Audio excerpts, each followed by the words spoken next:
Nakaka-proud kaya ang mga tao sa dahig, yung kahit malayo yung mga lugar na pinanggalingan nila, so pumupunta sila doon na sarili nilang pera.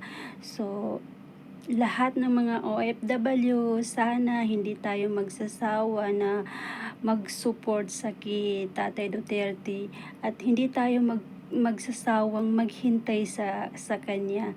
Kasi darating din ang araw, baka next month, next year, andun na siya sa Pilipinas, di happy tayong lahat. So, hindi man tayo makatulong sa kanya dahil nasa malayo siya, andito tayo sa Kuwait or sa kahit saan bansa. So, ang matulong na natin sa kanya is iboto natin lahat ng endorser ni Tatay Duterte. Yun lang man ang matulong natin sa kanila, guys. So, abangan natin ang pagdating ni Tatay Duterte. Maghintay kami, tay. Andito lang kami, ha.